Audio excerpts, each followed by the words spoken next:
Hi, everyone. Welcome to What is Access Consciousness? The big question that we all have with Dr. Anthony Mattis. Thank you for doing this with and for us, Anthony. Yeah, my pleasure.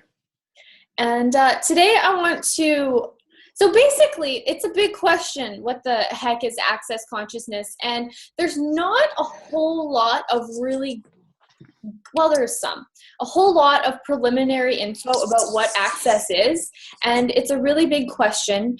There's lots and lots of different parts and tiers and pieces and concepts, and it's really, really out there, and it's really, really simple, all at the exact same time. And I know that Anthony and I sort of thought, let's get you doing a hangout on what is access consciousness, because there's so many people who just, don't have any idea. And it's like, what is this weird stuff? And why is Anthony traveling the world waving his arms in the air like he's in Saturday Night Fever? And like, what's really going on here? So today we're here to figure out what's really going on. What are these trips Anthony goes on called access consciousness? So we're basically going to sort of do this interview style. I'm going to ask him questions about different things. And it's also like I'll interview, and it's also you guys can interview and ask questions about what it is. But we're going to keep the whole thing very basic, very introductory, so we can really answer the question, if we can, in 1 hour, what is access consciousness? So we're going to start with the bars and the clearing statement, and then we're going to talk about ESP as well.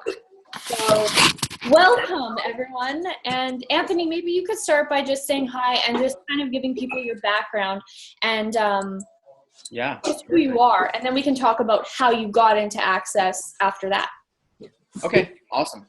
Yeah, so as you know, I'm Dr. Anthony Mattis. I'm a holistic chiropractor here in Bluffton, South Carolina. Nice to see everybody's beautiful faces. And thanks for joining us. It's awesome. And all the different energies contribute to the call and in such amazing ways. So I'm really grateful to see you all on the show today, but on the screen here. And so please don't hesitate to ask me any questions. There's no question that's too personal for me. I'm not the type of guy that keeps skeletons in the closet. So I wear my heart on my sleeve. I have my whole entire life. So don't hesitate to ask me anything that you want. And if it's something that's meant more for a personal conversation, then we'll do that. But I got involved in access consciousness about 4 years ago. 4 years ago. But back in 2011, April 2011, my late wife, the mother of my 3 children, committed suicide. And I've been in practice for 16 years up till now. At that point, I guess it was about 11 years. And I basically studied just about every modality that you can think of under the sun. I've studied metaphysics. I became a certified teacher in a study called concept therapy. And then I did rebirthing, did a lot of breath work. Then I was a non-denominational Christian. I spoke in tongues. I laid my hands on people, prayed for healing. Had a guru for about 1.5 years, and I practiced all my. What was your guru's name? Who was your guru? His name was Jaggi Vasudev, and he was from the Isha Yoga Foundation. So. Where did you live? I was very diligent about all my practices and studies, and really my whole life, more so than business. I was just a seeker of truth, whatever you want to call that, and I wanted to know, and I wanted to know things that were beyond what this reality was presenting itself as. I always knew that there was more out there, but I was never really satisfied or felt like I was never really fed as a child growing up, especially being raised Catholic, but not, once a year Catholic type of thing.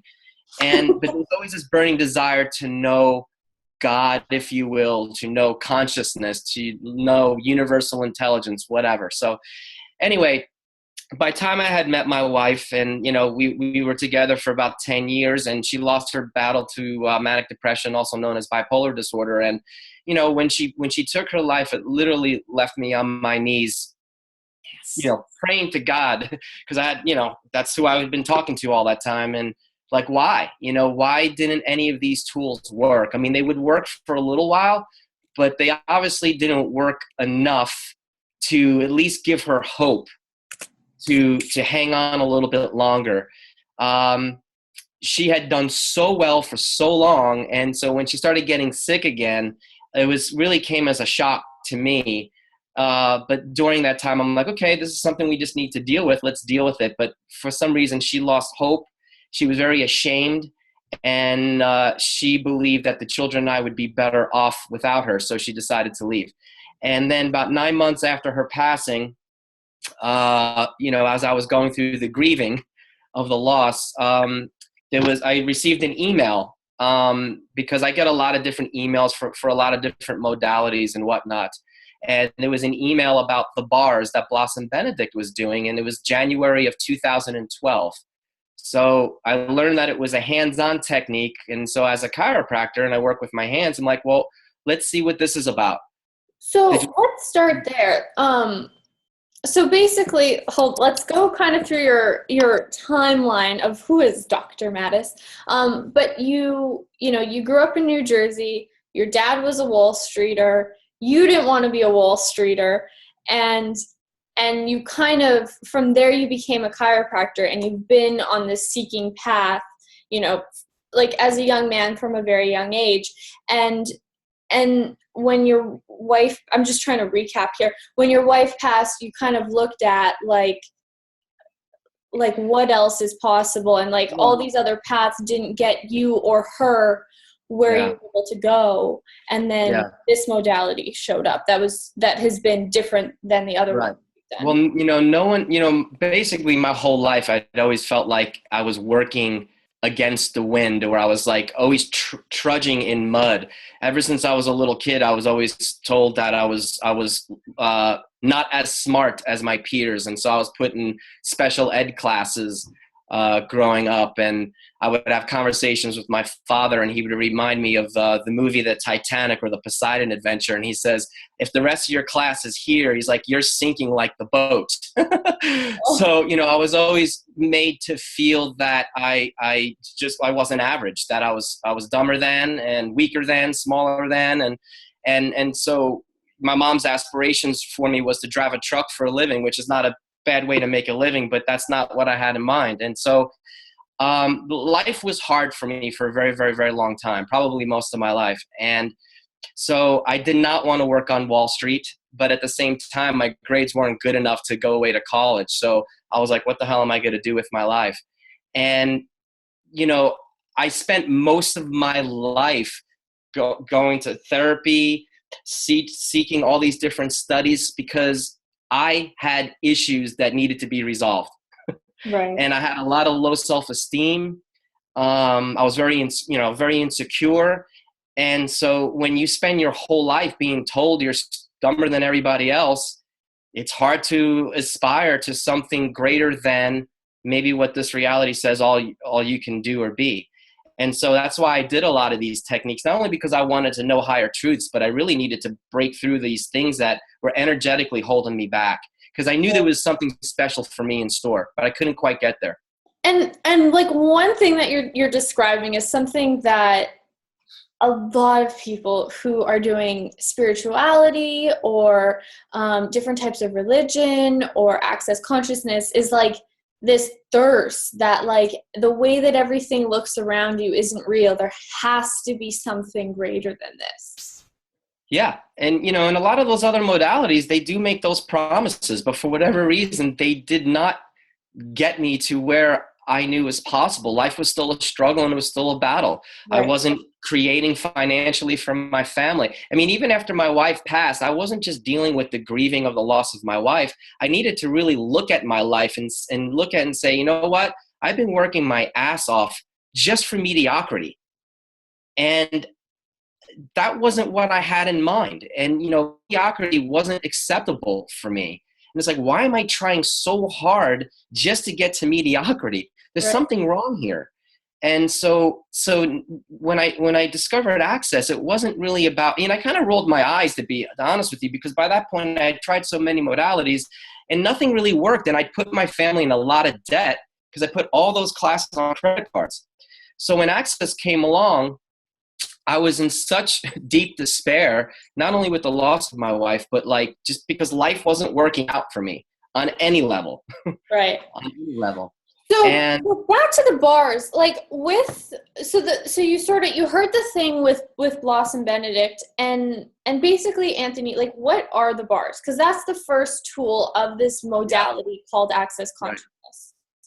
well, when I heard it, it's like it's a hands-on technique. So that I was like, okay, let's go check that out. But it deals with these 32 points on your head that actually, carry the electromagnetic components of your thoughts, feelings, beliefs, and considerations about all sorts of things: money, creativity, sadness, joy, healing, kindness, gratitude, peace, and calm. And so when she talked about the bars and when you lay your hands on these points, it brings up all those different energies, sort of like those viruses, and it like begins to delete them or dissolve them from not your memory bank, but because you'll still have the memories, but the memories no longer create that energetic charge in your body. So it can literally change your physiology, any sicknesses and diseases that may have resulted because of all those issues and past hurts.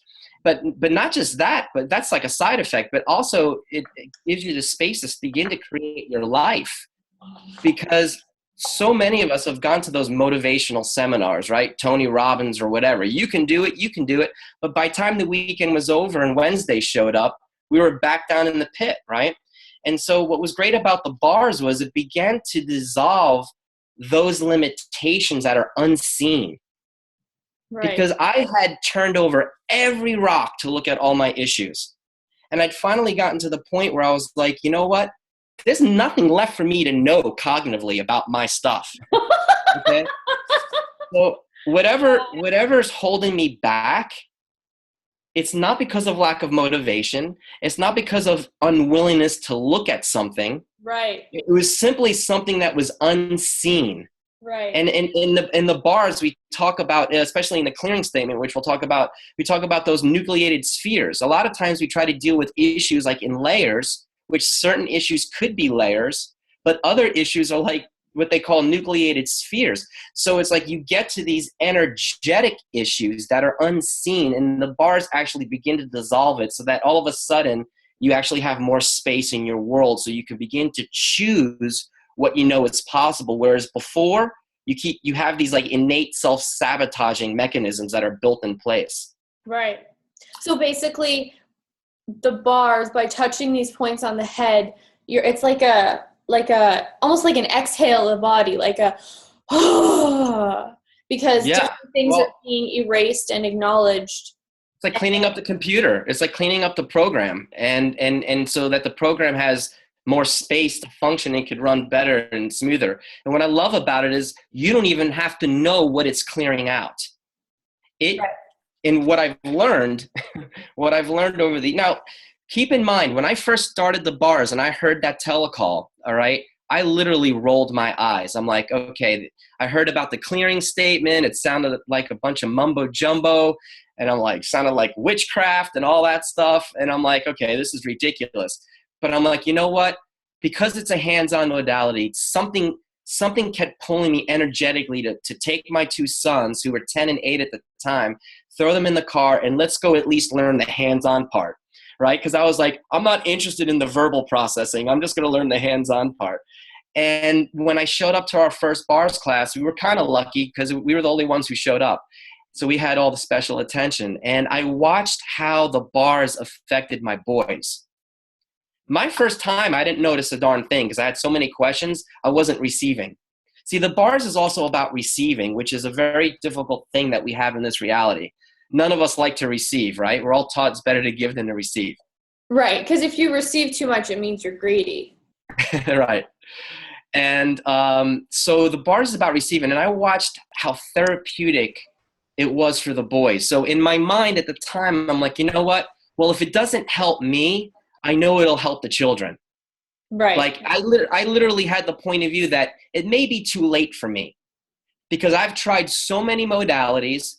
I was always the teacher's, best student. It's actually, I gotta stop you there. Knowing you now and the amount of fun that you have now, like the fact, like you try, like everything in your life has become really fun. And the fact that you had the point of view that it could be too late for you is actually, it's just very funny to me because, but how fast it changed from like, wow, my life is over, I'm just going to suffer through the rest of my life, to like the life that you have now. That's pretty remarkable. My commitment was to the because children. I know you personally, and Yeah. and knowing that you could possibly even have a point of view, I'm like, really? Like, I didn't know you at that time. That's bizarre to me. Well, it was strong. And like literally, my point of view was like, I'm going to stand in the gap for these generational curses. And if I don't heal, that'll be okay. But at least I stop these generational curses from being passed down to my children. Right. So I'm going to stop the momentum of the mental illness that has been passed down.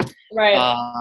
In each generation. And that's okay. I'll get run over by the truck, but as long as the kids are okay. So that literally had that point of view. So, right. and like I said, I watched how, I mean, my kids would cry after leaving a bars class or talking to the entities class with Shannon O'Hara, because there was something that felt like home to them.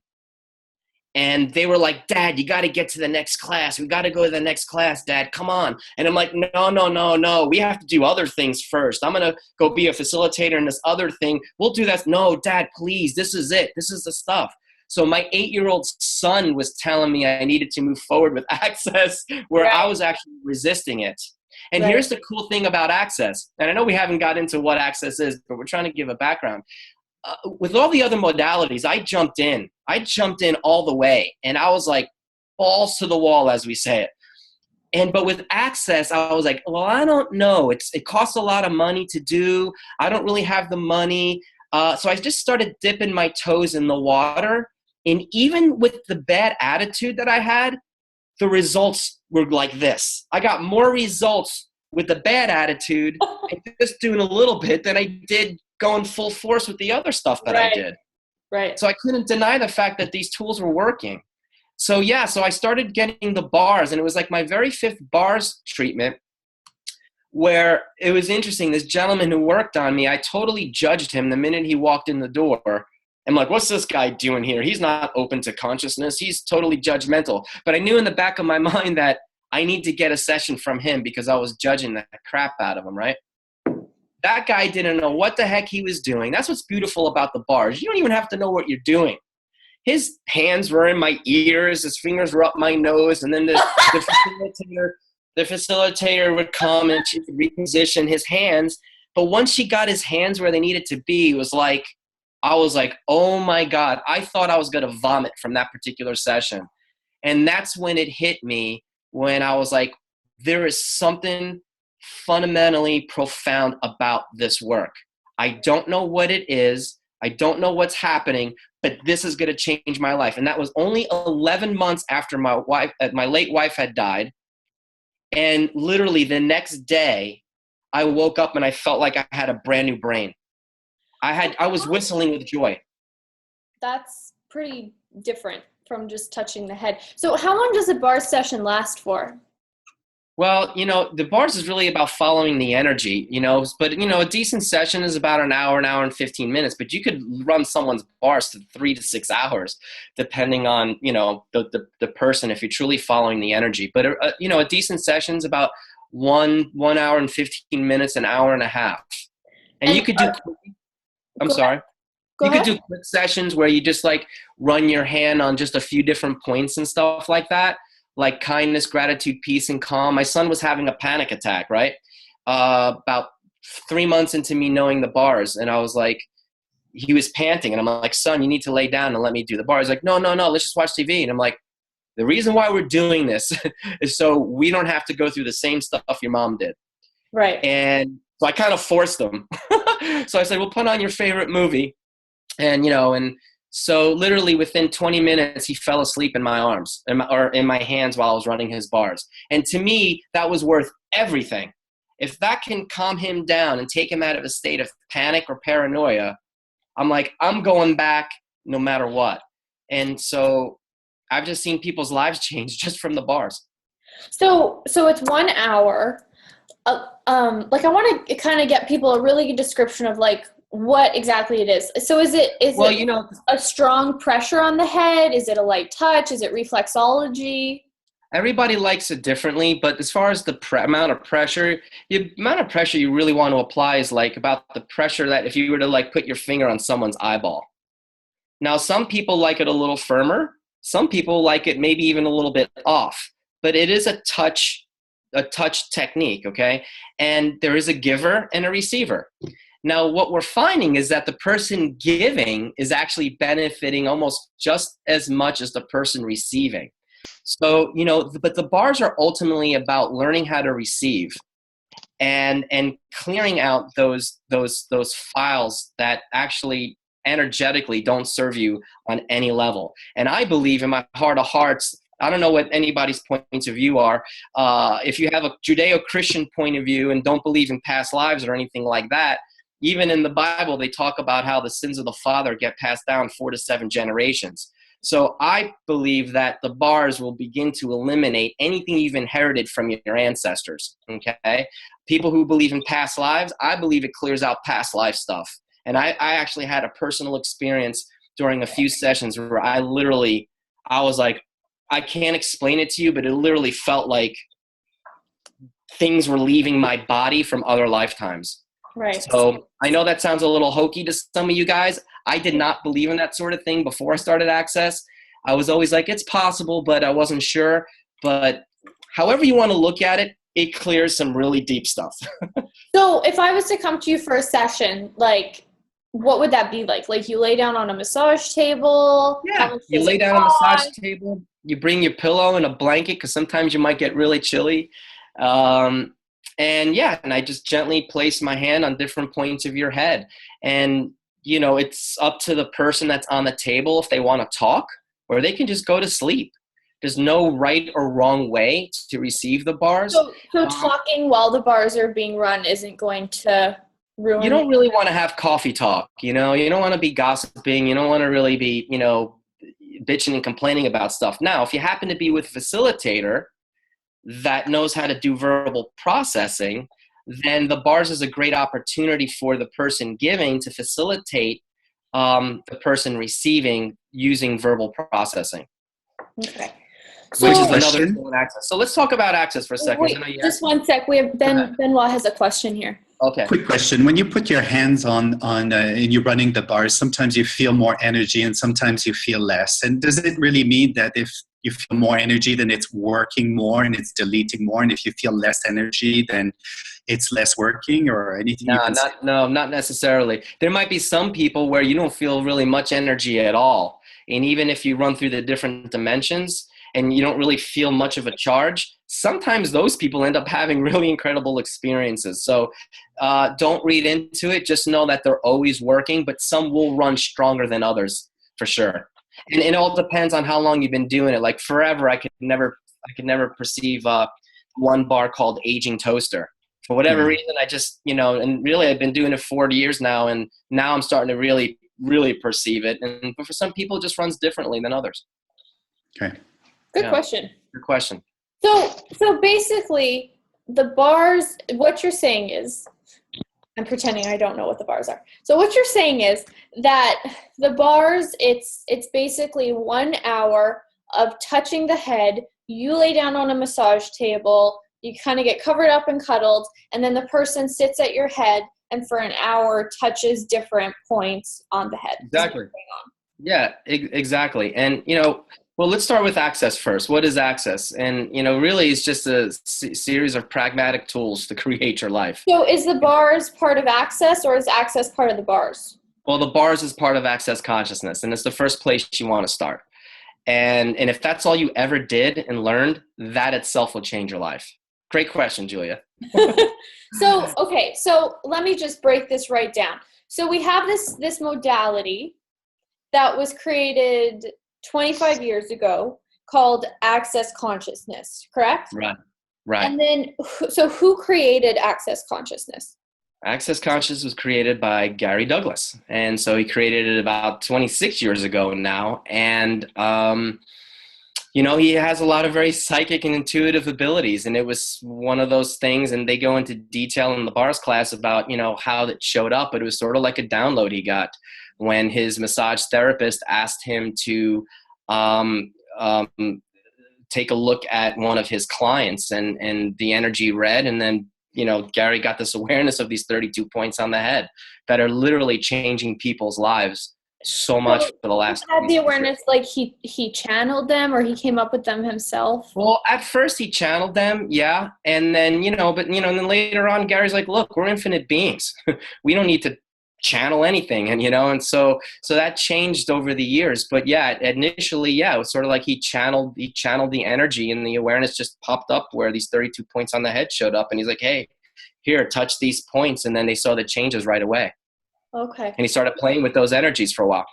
So what was Gary's background before he channeled the bars? Was he a spiritual healer before that? No, I think, Gary always had psychic abilities, but he always kind of put them on the back burner. And I think he was involved in real estate or something like that. And wasn't he an English major in college and a psych minor or something? I'm not really 100% sure, but he just got to the point in his life where I guess, he's like, look, I'm doing everything according to what this reality says you're supposed to do, and I'm just not satisfied. This is not working for me, what I'm doing. And he's like, I want to start looking at some of my psychic abilities, and I want to help this planet become a sustainable planet for generations to come. I know that there's something more possible here for people in their lives besides just making money. I'm just going to interrupt you here. So basically he had the point of view that if people, ran the bars and started to think less and have less strong points of view and become more conscious, that doing that actually changes the world or heals the planet? Yeah, exactly. Okay, I'm breaking this down because... No, break it down, baby. Yeah. I have one more question. Yeah. If I may. What would you answer? I had this question this week. If somebody, tend to trust more the older modalities that have been around for thousands of years, and then when they hear it's something so recent that was just invented in the USA, 20 years ago. So why, there's so many of these new things. So, I wasn't too sure how to kind of position that. I know it works, but then how to answer that kind of question. I would just say to those people, just, hey, if it's working for you, keep doing it. For me, it was like the modalities that I had done weren't enough for me to create my life. And so, to me, what's beautiful about access consciousness, Gary says consciousness includes everything and it judges nothing. So, this is not a religion. It's not a philosophy. It's not metaphysics. It's really just pragmatic tools to create the life is possible. So if you're doing something that's already working, if you're happy with your religion, you don't need to change any of that. Consciousness includes everything and judges nothing. So if you're a Reiki master and it works for you, keep doing Reiki. This would be, the bars would be a great adjunct to your practice. And if you like to chant and do your yogic meditations on a daily basis and that works for you and it's fun for you, by all means, continue to do it. You don't have to give up one thing so you can do the other. If anything, it's a great adjunct to what you're already doing. Cool. All right. And Anthony, so what is actually consciousness? Like, what are we actually trying to achieve here? Like, to you, what is consciousness? Well, it's what I just said a second ago, where, consciousness includes everything and judges nothing. I mean, we live in a reality where people are killing each other to defend their points of view and their rightness and to prove everybody else's wrongness.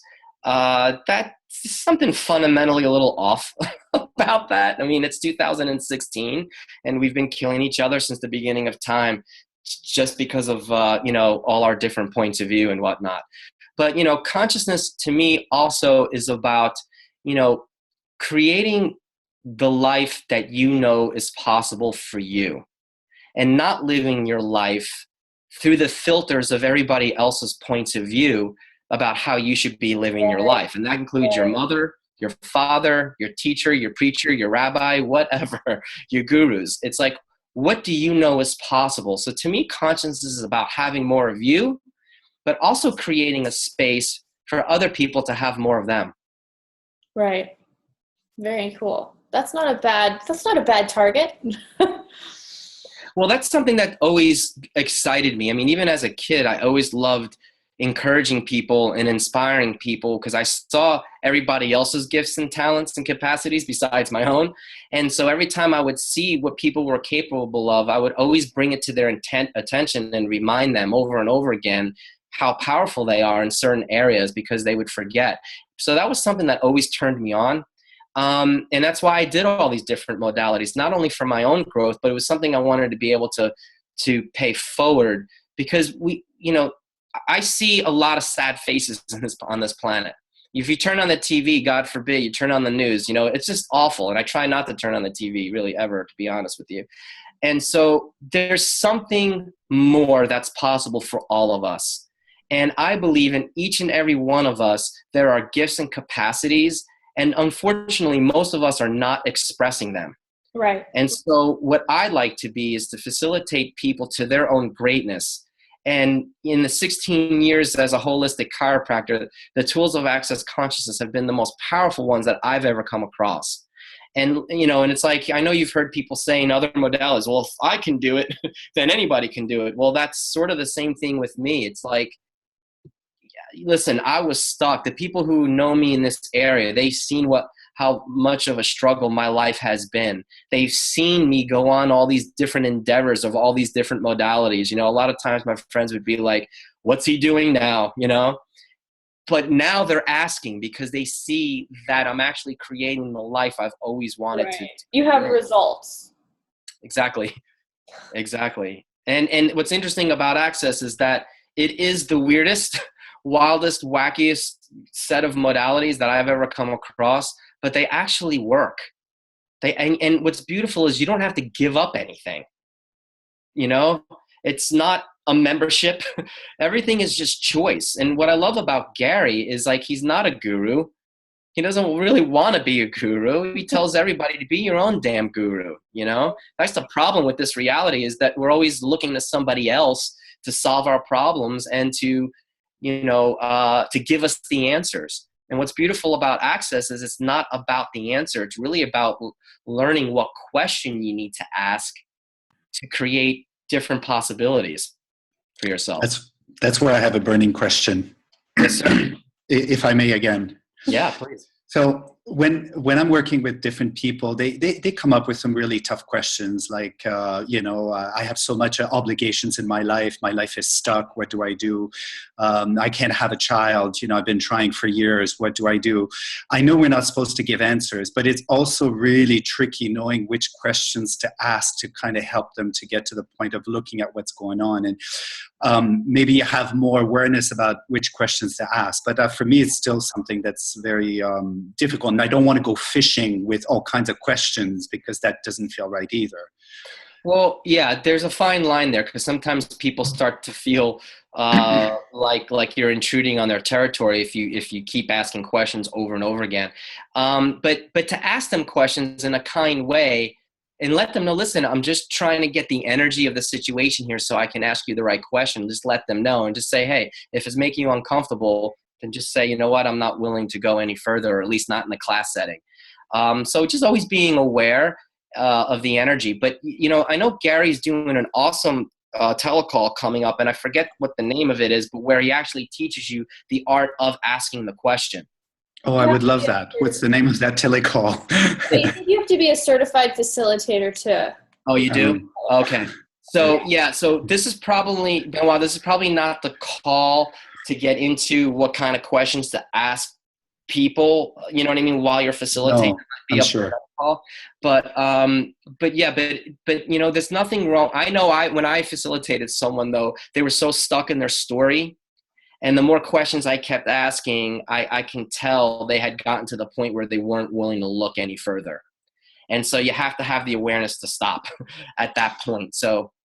But I don't even have the awareness of knowing where to start or even what questions to ask. So what if that was a great place to start right there? It's like, what question can I ask here? Yeah. And would you be willing to wait 30 minutes before you get maybe the download? Because someone else might say something in the class that will trigger the question to ask the other person. Mm. So just asking the question of the question, like what question can I ask here that will create the most change? Like saying that in your head. Mm. You know what I'm saying? So as a person's talking and they're stuck in their story, what question can I ask here that would change this? Cool. So, Thanks. you know, So basically, there's the concept of access consciousness, and then we have the hands-on stuff called the bars is kind of the main thing, and then we have the verbal stuff. So it's like asking people questions to get them greater awareness, and then doing the clearing statement, which I don't know if we'll even have time to get too deeply into that today. I thought maybe we'd get a little bit deeper, but there's just so much. So basically, Anthony, well, let's start with the question. How does question, what you guys are discussing here, what does that have to do with access consciousness? well, you know, like I said, access is not about finding the answer or giving someone the answer to their problems, okay, or their, you know, their woes. Asking a question, what it does is it brings up all these different energies. Okay, so question creates choice. All right. So Question creates choice. so most of us function from no choice. We function from like, we're so stuck in our story of whatever our issues are. Okay. Wow. I'm a grieving widower. That's my story. And all you can see is the pain of that. Or so basically, when you have that story, nothing other than what matches that story can be in your life. Like you can only, because we attract and create everything that comes to us, you're saying that if you have the story, then you can't even see anything outside of that story. It's like blinders. Exactly. It's like being inside the forest and all you see is the trees in front of you and you don't see any other possibilities. So what the question does is it actually, well, I'm not going to get too esoteric, but the question, what it does is it activates these quantum particulates. So even in the Bible, it says, asking you shall receive, but nobody tells you why and how that works. But the question activates quantum entanglements to show you different possibilities. So the question... What's a quantum entanglement? Well, that's a good question. I don't know if I don't know what a quantum entanglement is. So it's basically how like what you think or what you say creates your life. So it's like the quantum entanglement is like the world around you. Well, it's just everything. It's just, you know, it's just where, to me, it's where consciousness functions from. So every time you ask, every time you have a negative thought, you send something in motion.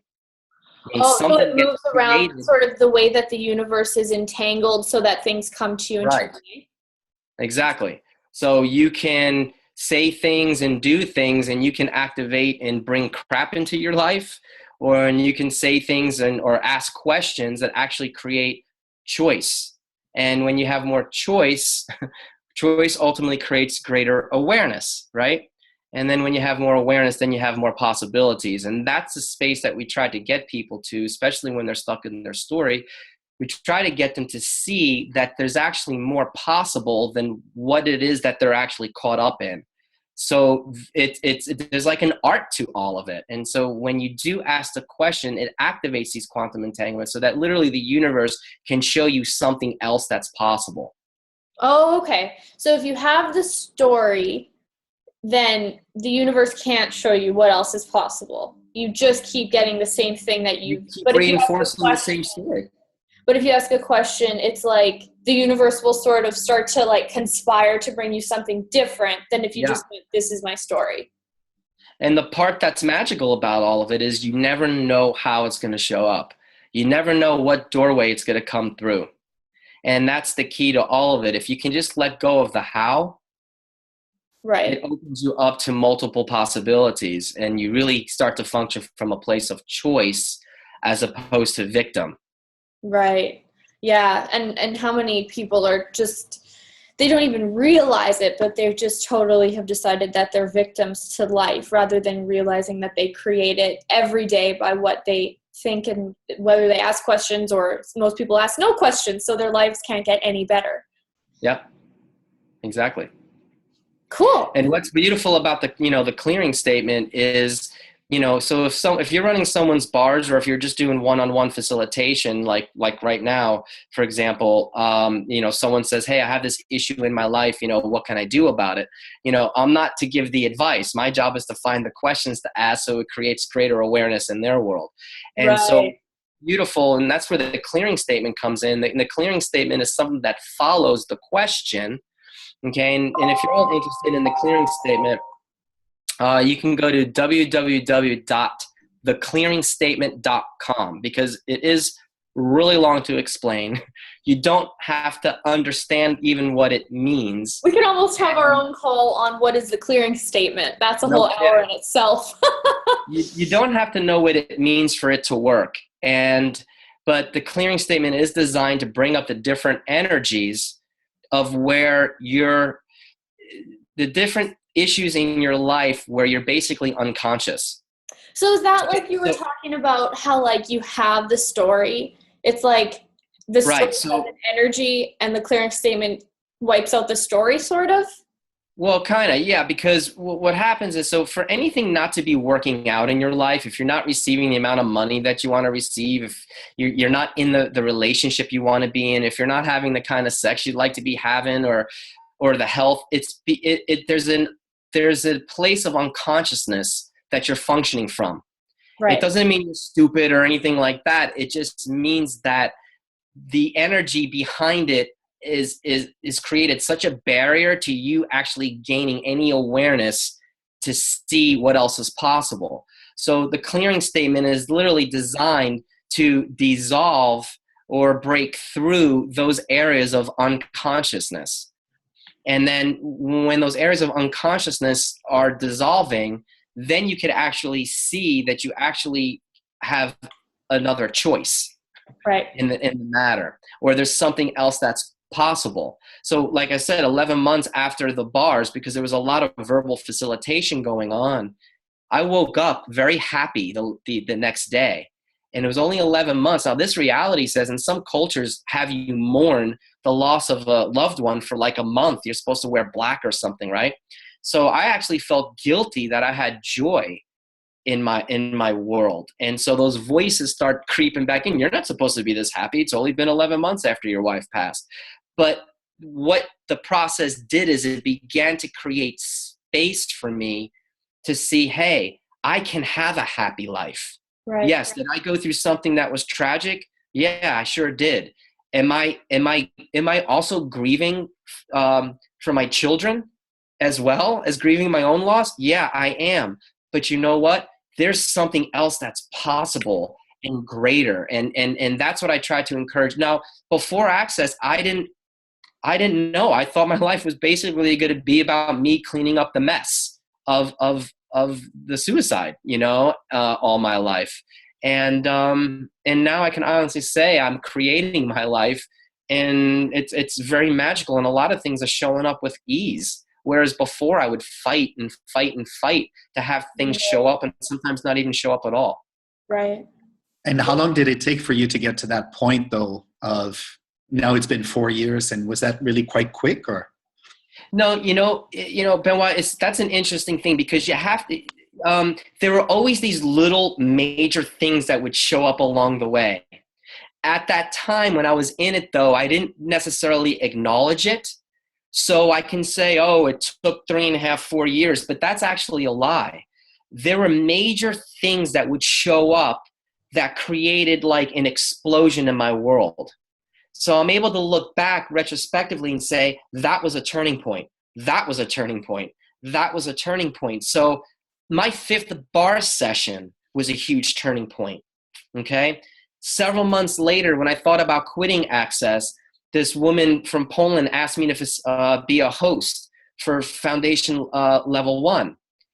And something profound happened in that class. I can't remember exactly what. So there were so many things that happened along the way. And this is the beautiful part. I wasn't making any more money than I was before. Every class I was able to pay for in cash. In fact, my chiropractic numbers were going down. But what happened was the universe sent me an acupuncturist that needed to rent out 2 rooms. He shared the expense of my front desk girl. And then I had a massage therapist that drove by my office, and she just walked in and introduced herself, says, I would love to rent a room for you because the energy feels so good here. And I said, well, as a matter of fact, there's a room available. So that was an extra $650 a month. The universe literally conspired in a good way to make it possible for me to go to these classes. My accountant screwed up for 6 months, and I ended up getting $14,000 back in taxes. And then the next year, I didn't have to pay taxes for the first 6 months because he messed up so bad. And then I got another $7,500. So all that stuff showed up so I can do all this work. And then there was that one magical day about 15, 16 months ago when Gary asked me to work on him. And I just laid my hands on him and his body jumped. And he's like, and who's Gary? Gary Douglas, I'm sorry, the founder of Access Consciousness. And he's like, you have very similar capacities as Dane, who's the co-creator of Access Consciousness. And I'm like, I do? And they're like, yeah. They're like, we'd like you to start doing sessions in the back of the room. And I'm like, I can't do sessions, but I don't know how to, and they're like, yes, you can. It's and it was like really the moment I'd been waiting for my whole life. Ever since I was a little boy, I have literally dreamt about the things that I'm actually doing right now. Right. I hope my time comes too. What's that?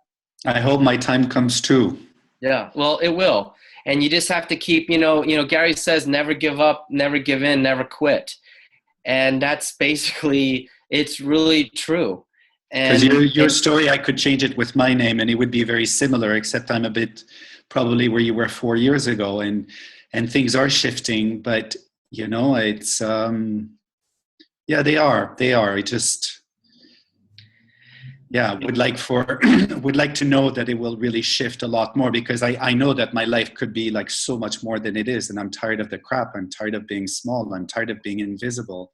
And I've made a demand to change that. And I just want it to show up. And there's a lot of challenges that makes me want to run back to the way it's been. And I keep saying no. Cool. Absolutely. Yeah. And that still shows up for me too, believe it or not. Okay. And, and a lot of times you have to look at too, one of the tools that we learn in Access is that, 90% or 99% of your thoughts and feelings aren't even yours.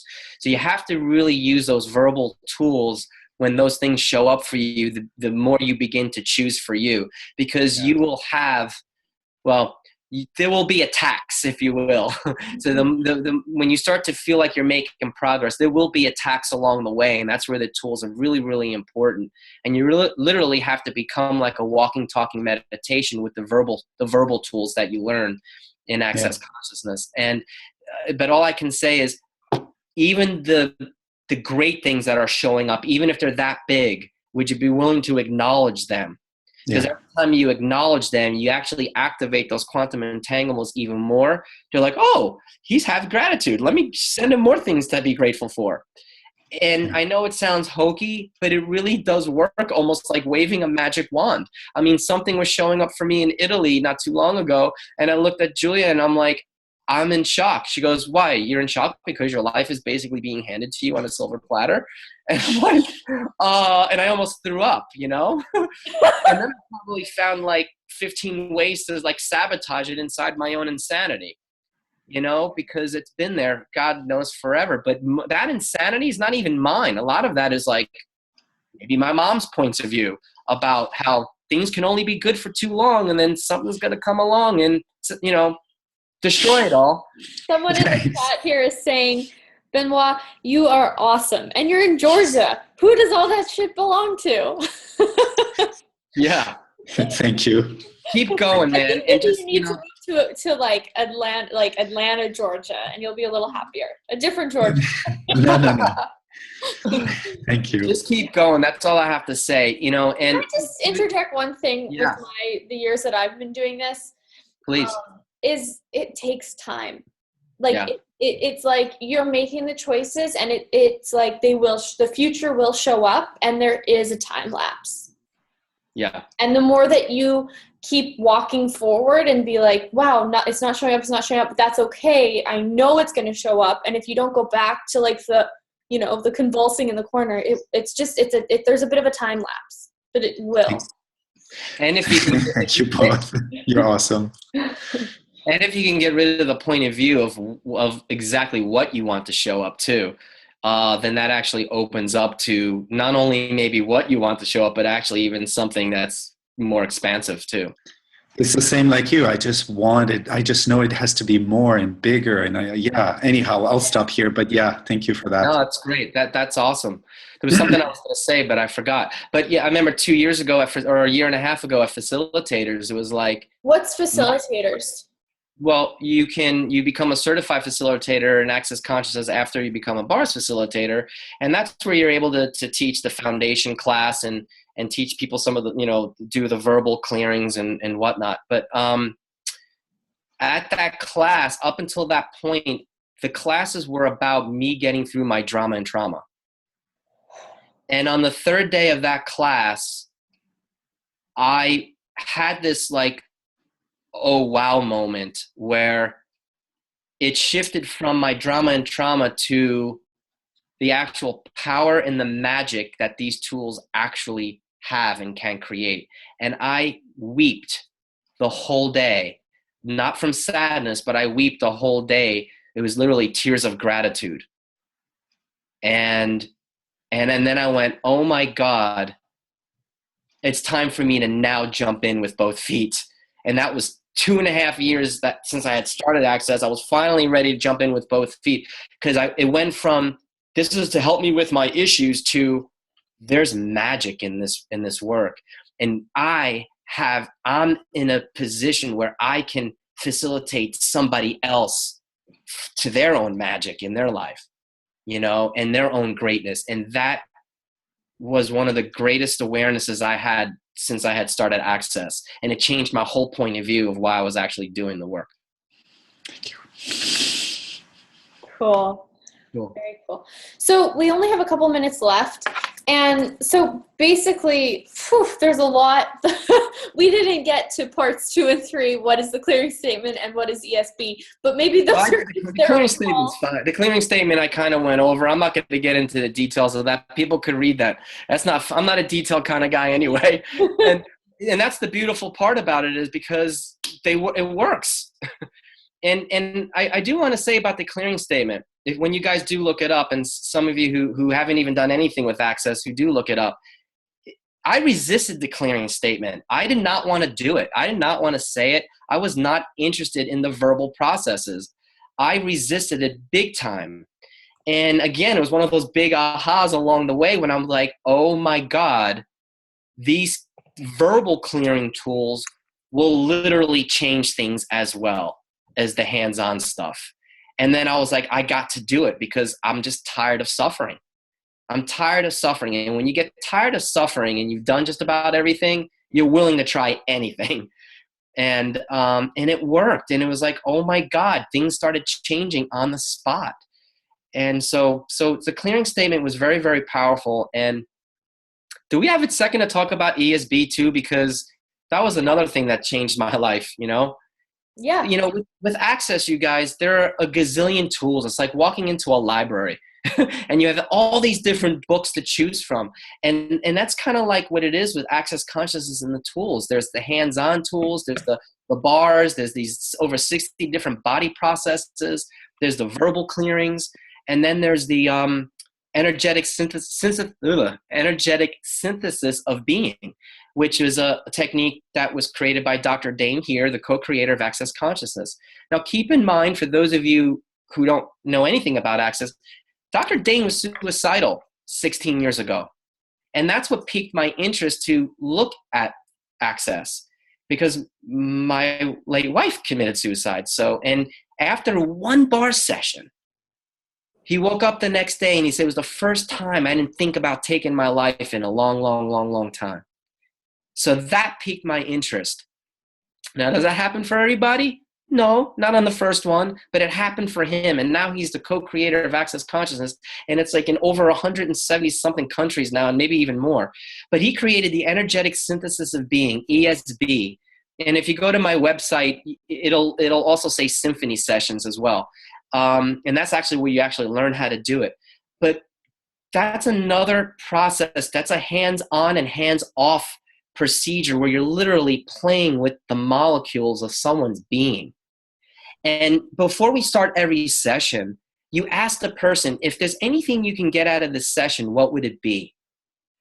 You know, it's kind of like asking Santa Claus what you want for Christmas, you know, but it's all energetic. And when someone has remember, we ask, right? And it activates the quantum entanglements. Now, from my point of view, this may not be in the literature, but when you ask, it like brings up this field, okay? And that field is what you've created. It's your desire. And what that allows the person who's the facilitator doing the ESB or the symphony session, it allows them to play in that space and literally break through those solid molecular structures that had literally stopped you from creating the life you know is possible, especially the ones that are beyond your cognitive mind. And so I've been blessed to be able to do this technique with people around the world, and hearing people start to choose for them for the first time in their lives, having better sex lives with their spouse or their lover or whoever, making choices to leave the job they've been in for 25 years to start something else they've been wanting to do. I mean, it is beautiful. And if nothing else, it helps you to get more connected to you, the infinite being, okay? That the being that's been hiding behind all the points of view that you've bought from this reality, from your mother, your father, what your body looks like, whatever. And it literally breaks through that to get you to that space where you experience and become aware of the infinite being that you are. And it allows you to see beyond the things that you've been stuck behind for however many years. And to me, it's one of the greatest modalities out there. And sometimes you could be a little uncomfortable after a session because literally those barriers have been destroyed. And you're literally swimming in a sea of infinite possibility instead of like the cesspool that you know as your comfortable life. It's very uncomfortable not to be in the cesspool when you're used to the cesspool. It's not always hunky-dory. Is it just as effective when you do the ESB in person as when you do them by distance? Well, you know, that's a great question. And I guess I would have to have you ask the people that I've worked on. So I've had people say, Anthony. It is. It's exactly the same. Yeah, I've had people say that felt like a real session. And I'm like, cool. Awesome. You know, so yeah, I do Skype sessions all the time. And, you know, I like to touch people. I'm just used to that. So, you know, a lot of times on my session, I'll touch certain areas because there are certain places in our body that just haven't ever been touched in the way that was kind and nurturing. And believe it or not, feel his hand when we're like, I've had distance sessions from him, can actually like feel his hand as though it's on me. Like, it's like he's in the room. Yeah. I've had people say that. And so I didn't know if it was going to work or not, but I did. And I played with it and I experimented with it and it did. And I've had people get great results just from remote sessions. Yeah. Cool. Any other questions out there? Well, this has been an awesome explanation. So basically, access consciousness, from what you're saying, tools. They're tools. That's it. Is just a bunch of different layers, different facets. There's different things going on. There's body stuff. There's verbal sort of like psychological clearing, and it's just basically it's tools, but it's not A, B, and C. It's like take anything and create whatever you're going to create because your life is completely different. There's no formula. There's no have-tos. It's probably one of the most, open spaces to function from as a facilitator than any other modality I've ever been a part of, because they always have these like cookie cutter rules of you have to do X, Y, and Z before you do boom, boom, boom, boom. And that's not really true. You're really just following your awareness and the energy of things. Cool. Awesome. And you know what's beautiful? My brother's on the phone or on the line. I see him. It's probably this is the first thing that he's actually seen with regards to any of it. But I'll never forget the day that my wife passed away. My late wife passed away, and he said something that was probably one of the most profound things. He's like, as tragic as this situation is, I really believe that there's going to be an opposite like greatness that's going to show up in your world.